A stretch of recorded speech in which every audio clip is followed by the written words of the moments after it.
And I have multiple times spoken to the victimhood of the Nigerian people. I have lamented for years that what truly assails the Nigerian is the complete absence of the rule of law in our country, and how this has left all of us defenseless and as praise in what has become a country of pain.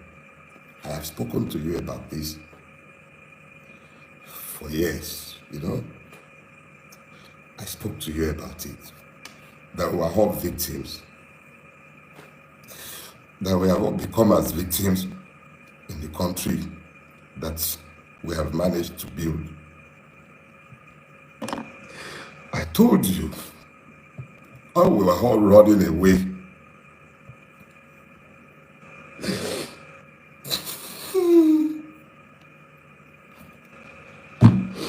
I told you how we were all running away from Nigeria because we have built an intolerable country unfit for human habitation. I have called it the evil empire.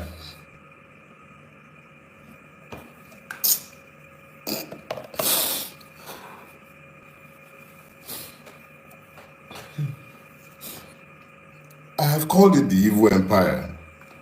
I've spoken to the fact that because of what we have all collectively tolerated, we have lost our country and we have become as slaves in the country that we have all built. And we are all to blame. It was the idiot standing behind pulpits as I'm speaking with you, preaching injustice and lies to the people and helping them to normalize the madness that has overtaken all of us. I said this for years. So I am just as much a victim as each and every one of you. These are the first tears I have shed since my friend Kanu died. I'm not given to tears, and I'm sorry. See, back to the issue. We all built this. We made this mess together, and it will take all of us to resolve the mess that we have made. It will take all of us. Without all of us functioning as one, the way you found the grace to function as one in the last month, you all acted as one. It wasn't about being Christian, being Muslim. They divided us along too many lines. Damn!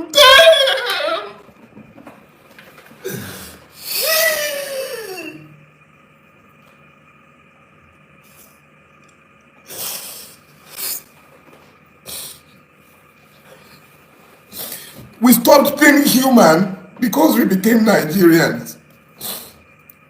They divided us and we fell for it. Because you wouldn't see me as a Yoruba man, you spoke for me. Because you wouldn't see me as a Christian, you spoke for me. Because you spoke. Because you spoke. Because you spoke.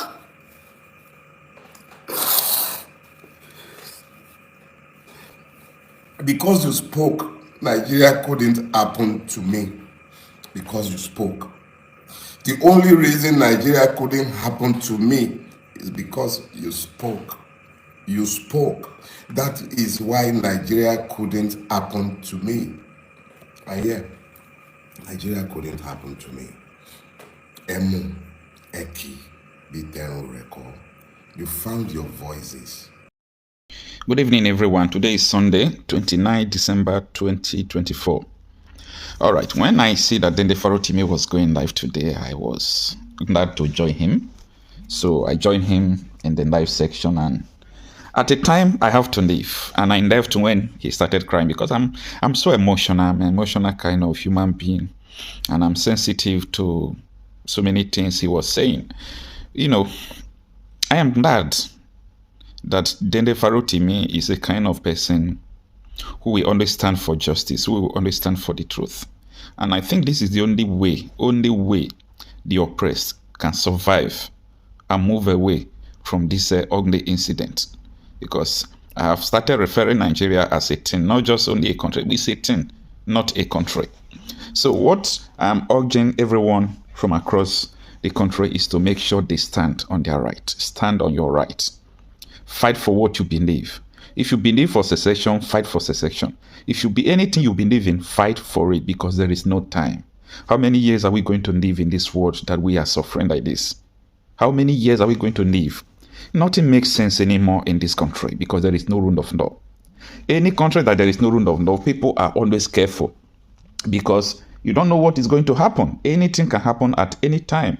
So it is so dangerous. I want you to take your time. And this is the first broadcast of Dele Farotimi since he came out from holiday, according to him, because he went to prison to spend his time as on holiday. But you know what? We'll continue to speak in one voice. A lot of people have been victims of Nigeria. Someone like Nnamdi Kanu, to mention but few, Sowore was there. He was detained in Abuja for almost 5 years. He did not go to anywhere. Such injustice. What is his crime? He said this country is not going well, that we need a revolution. And they just detained him. This Dele Farotimi's broadcast, it's worth listening to. Take a listen. Good morning, everybody. It's great to be back with you this morning.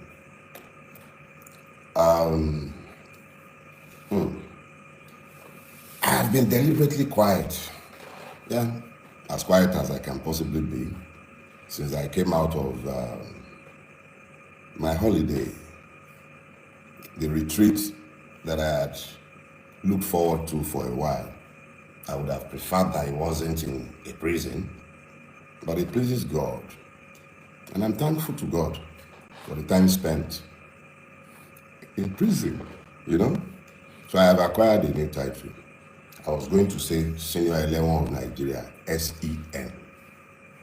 Until a dear friend of mine, divinely inspired, showed me that, no, how can you call yourself 11? Nobody convicted you. I said, but I went to prison. He said, no, you went to prison, but you are not imprisoned. So you are not 11. So he suggested to me, why not call yourself Senior Accused of Nigeria?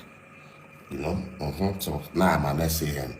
When next you see me, or they are writing my name, please be mindful of the fact that I, formerly known simply as Dele Farotimi, occasional madman, previously 11, you can now call me graciously Dele Farotimi, SAN, Senior Accused of Nigeria. So welcome to this morning's show. Yes, it's a show, and the show must go on. So here is what we'll do. I told myself that I hold too many of you an unrepayable debt of gratitude. Too many of you. Look, one of the chief drum bangers for my freedom is my dear brother and friend, David. I spoke with David, I think, the day after I came out of my seclusion, and I promised him I was going to call him back that day, and I haven't managed to do so. I knew I was supposed to be telling me about several other people that I'm supposed to be calling because of everything so many of you did. Truth of the matter is, you are the best. Nigerians, fantastic human beings. You guys are the very best. And I'll find a way to build this around the sermon that I have assigned myself this morning. Let's get something clear. I was going to title this, Thank You, Debt of Gratitude. I ran out of superlatives with which to either title this or to describe the whole lot of you. I even went ahead, I wrote my outline as usual because I didn't want to be derailed. And I was convinced that this is what I was going to be speaking to this morning, although I eventually titled it The Road to Freedom. Is that what we called it? Now I can't really remember, but I believe that is what it was. Or is it The Walk to Freedom? Whatever. The key thing is, I had one message planned. And it was planned, I believe, with my own carnality. And I'm as carnal as any one of you. I'm completely human with all of my hybrises and everything. And I've had 21 days to prepare for what I believe will be the next stage in the battle that in the war, because I knew that that stage had already been won. But let me quickly say this. Thank you. I thank you. I thank each and every one of you. I am deeply, deeply grateful for what you all did. The calls to my family, the amazing show of support, and it's easy for me to speak with specificity to certain persons. I could say, for instance, that Mr. Peter Obi came to the prison to see me. I should say and say thanks to him for that. And then there is my brother Dele Sowore. Not only did he call my family, like he called them, he mobilized the AAC and the Revolution Now movement behind the demand for my release. My legal team, led by Mr. Lumide Fusika, fantastic people. Then there is Professor Emiri. He lost his wife and he just lost his mother as well. In the midst of his grief, he found the grace to show up in court, argued my bail application before the Federal High Court in Ado Ekiti, even though I was only told the day before. I only informed them the day before. They all rushed to Ado Ekiti to ensure that I had legal representation. Fantastic human being. All kind of people, small and great, however you great human being in your own reckoning, traditional rulers, sending chiefs. My hometown, I've spent more time in front of you guys than I have spent in my hometown. But the Owa of my town sent a delegation, okay? Everybody, the show of support across the entire strata of our society is humbling. It was humbling in the extreme. And I need all of you, whether I've mentioned, do I want to talk about Gigabyte in Ekiti, the Revolution Now coordinator in Ekiti, and his team, all kind of human beings that I can't even remember to mention their name as I speak with you. The Ado Ekiti prison practically became a tourist center. Big, small, everybody, people showed up. And I was being told constantly of the loud demands that you lot were making for my release. I appreciate you all. I appreciate you all. And I must say, in all humility, that you are the ones who came out of prison. It wasn't me. You came out of prison. You found your voices. You demanded that the right thing be done. Consistently, you made sure that I knew I wasn't walking alone. Your voices strengthened me because I heard you even beyond the walls of the prison. I heard you loud and clear. You left nobody in any doubt as to what you were demanding. It wasn't about Dele Farotimi, even though I was the one who bore your totem. It was essentially a demand by each and every one of you that the law must be allowed to rule in the situation. Now, let me be very clear. I retired from the practice of law when I turned 50. My next birthday, I'll be 57. I'm no longer a young man. I practiced that law conscientiously for at least 2 decades. I am a lawyer, not just because I was trained as one, but because I am by nature one. I'm a Yoruba man.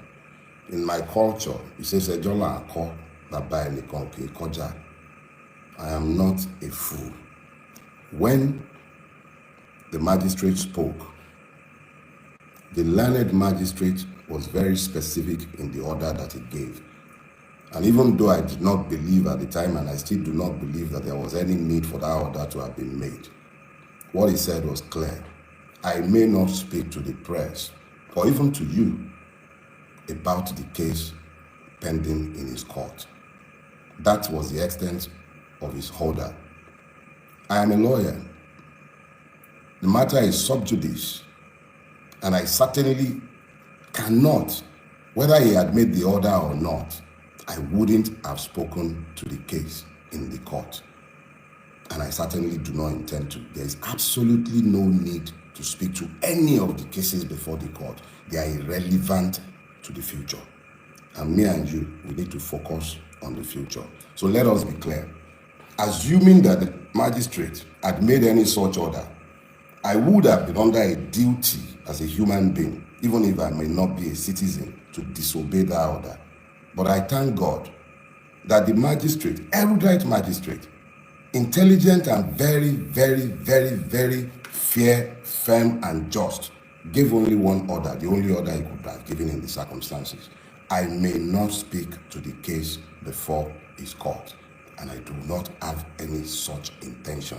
So anyone who has misconstrued that order to suggest that I am somehow gagged by somebody, there is no such law by which any magistrate or judge may gag me as a human being, even if I may not be a citizen, as long as I am not a slave. And if I have become a slave in the Nigerian state, it will be interesting to watch such an order come from any court, presuming or purporting to be a court of law. No such order was given. So enough said on that one. I have deliberately kept quiet before today, largely because you left me spellbound. I've been humbled. I'm not a man easily given to humility, but you have humbled me by what you have done before, particularly after my abduction. And I use the word deliberately. I was never arrested. I was abducted. We will talk about that at some other point. But let's be clear. Nobody silences the bell. I may not be silenced. I've merely started talking. So let's go to today's issue. So I want us to talk about the road to freedom. And there goes the note. I need to speak to you from the heart and from my spirit. The note I prepared was for a different sermon, but as we were waiting, I began to download something, yes, exactly the same, but subtly different.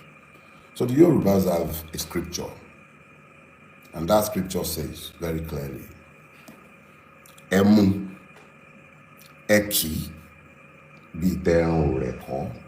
I'll translate for you or interpret. Grab it.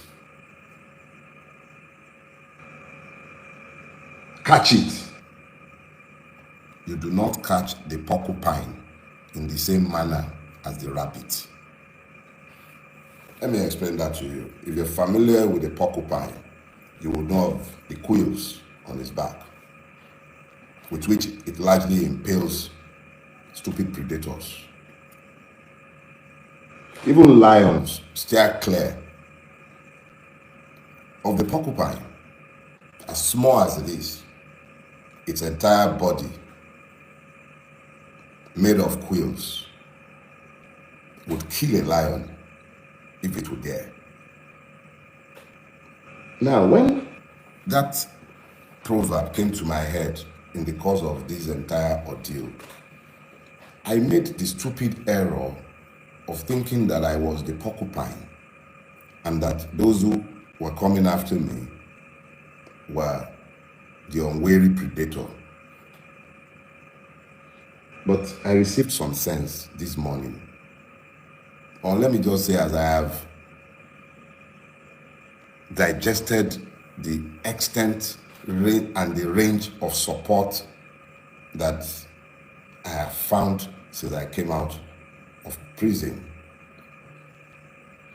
And I realized that I am not the porcupine. It's not me. I'm just as harmless and defenseless as any of the other rabbits in this space.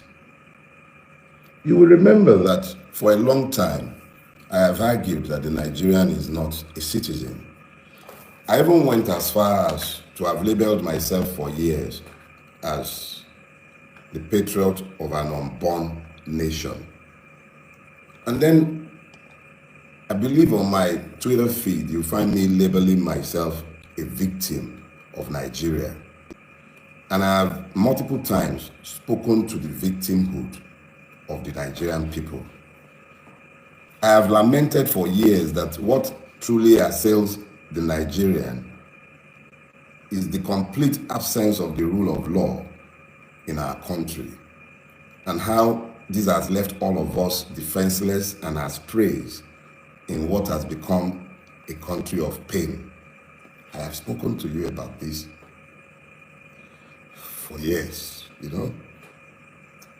I spoke to you about it. That we are all victims. That we have all become as victims in the country that we have managed to build. I told you how we were all running away.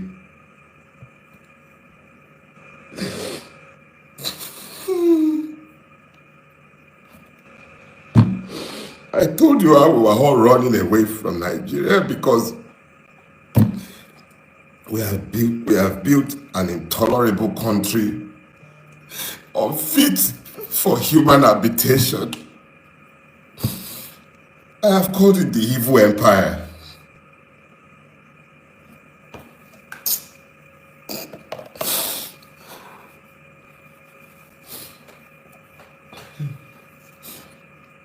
I have called it the evil empire.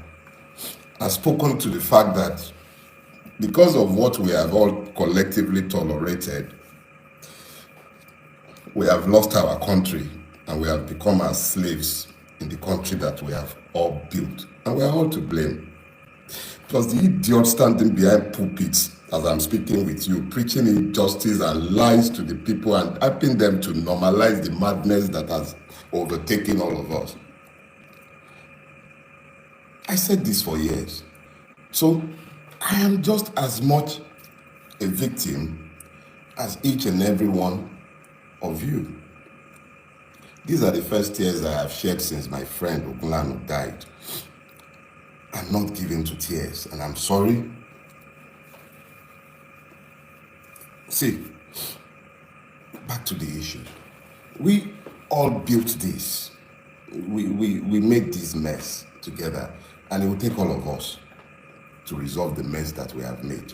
It will take all of us. Without all of us functioning as one, the way you found the grace to function as one in the last month, you all acted as one. It wasn't about being Christian, being Muslim. They divided us along too many lines. Damn!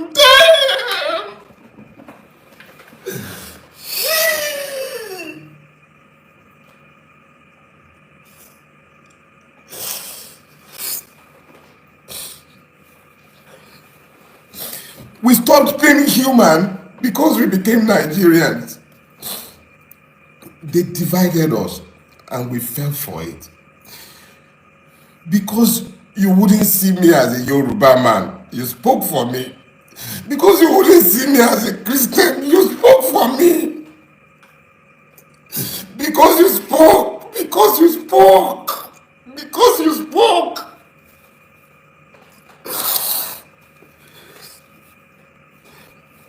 Because you spoke, Nigeria couldn't happen to me. Because you spoke. The only reason Nigeria couldn't happen to me is because you spoke. You spoke. That is why Nigeria couldn't happen to me. And yeah, Nigeria couldn't happen to me. Emu, Eki, Bitenru Reko. You found your voices. I became you. And in our collective, you couldn't be silenced. And I could not be silenced. So it wasn't me that became the porcupine. It was you, the Nigerian citizens, that became the porcupine. So here is what we're going to do. First question I need you to ask yourself is this. How many of the people feeling the pains of the Nigerian state in detention or in prison deserve to be where they are? There's multiple people that I met in prison, and I will yet speak to my prison experience. But I assure you, I didn't shed a single tear. I was happy for the free accommodation. I didn't like the food and I didn't have to eat it. So I'm not talking about me in some pity form. I went to prison and I view it as a finishing school. It showed me exactly how ugly our country is. But because we have so many high profile cases, or because the internet has brought this home to all of us, let's talk about Naomi, the former queen. Let's talk about Hamzat Oriyomi and the proprietors of that school in Ibadan. Exactly what is it that they have done that has earned them the need to be in prison? We should ask that question, but not because of them, but because of the many other persons without names that you and I have no knowledge of who are languishing in prison. Have you thought about that? If they'll do that with those ones, what are they doing with those that nobody knows? They did it to me. You made it you. And because you made it you, they couldn't do it to me. Because our collective, acting together as one, turned the tide. The tide turned because we acted as one. Some Bulabas spoke for me. Obedience spoke for me. My brother in the Revolution Now movement, all of them spoke for me. Traditional rulers, you all spoke, and because you all spoke, I couldn't be treated the way each and every one of the other persons who do not deserve to be in prison were treated. The system resisted. I spent 21 days in captivity. 21 days. For those of you who are inclined to the spiritual, you understand the significance of 21 days. It pleased God that I should be kept in captivity for 21 days. The full cycle of a woman, the full cycle of Mother Nature. 21 days I was kept. There are some stories to be told on other days. There is a long walk to freedom, but it could also be a short walk. It depends on each and every one of us. But the one thing that has become very clear to me, is that whatever we are going to get, we are going to have to act as one. We cannot continue to divide ourselves the way we've been horribly divided. We've got to act in concert, and in acting in concert, we should be able to achieve better results. Yorubas have this proverb. They say, "Ayani lowo owo omo ijo, lo n seku pa won." It simply means that if the reptiles, snakes, would act together in concert, then they will not die the way they die, since they rarely ever walk in pairs. We are the ones who have divided ourselves. My current travels, no, not travels, there is no traveling anything. Let me just say my current experiences or my past experiences, in my own candid opinion, highlight the need why we all have to act in concert. We need to agree what our own enlightened selfish interests might be. And I assure you there are multiple interests, because there is nothing that afflicts one part of this country that does not afflict the other. There is nothing that afflicts me that I didn't see afflicting multiple others that I saw in prison. And I know of multiple cases on a day-to-day basis in Nigeria where the totality of the flaw or the completion of everything is found in the knowledge that the Nigerian is not a citizen. The struggle ahead of us is the one where we must demand to be citizens. Those of you who desire separate homelands, you are only going to get that when you become citizens. Unfortunately or fortunately for all of us, we are trapped in this monstrosity that is called Nigeria. If we are going to ever come out of the monstrosity, whether that be as different nations or whether that be as one, it would be because we found the courage to become citizens in the space we are occupying today, forget the contrived differences between us, and then ensure that as citizens, we exercise our free sovereign will to do with Nigeria, our home country today, as we care. So those of you who desire Odua Republic or you're desiring Biafra, that's fine. But let's first of all become citizens here. And then we may, as citizens, exercising our sovereign will, have referendums where you can decide democratically, if these homelands should be created. That should be our clear thoughts right now, how to become citizens. You do not become citizens in a place unruled by law. So the struggle ahead of us is to insist on the rule of law in the country in which we live. There are many struggles ahead. I will be seeking legal reliefs and redress against everyone involved in my abduction. I shall be defending each and every one of the many suits, civil and criminal, that have been filed against me rigorously. When we are done, I shall myself be writing petitions to the LPDC, looking to ensure that some lawyers do not ever practice law in this country again. Let us be clear. I remain your brother. I remain you, Dele Farotimi, Esquire, SAN, Senior Accused of Nigeria, victim of Nigeria, but a conscious victim, capable of articulating the conditions of the victim. I am not a victim again. I am a threat. That's what my brother Baldwin says. So, kolo sọmádá lọ́rùn ni mo jẹ́ fún yín. Mi ò ṣe jẹ, kò sí ní tẹ́lẹ̀ fi mí ṣe, mi ò dẹ̀ ní kó lọ́rùn yín. Tolerate me, as long as we have to continue pretending that we're a democracy, you're gonna just have to tolerate me, okay? All right, guys. That's for you all. There isn't much more to say than to say thanks. For those who merely posted free Dele Farotimi, for those who stepped on the streets in Ekiti, Tanko, Yunusa.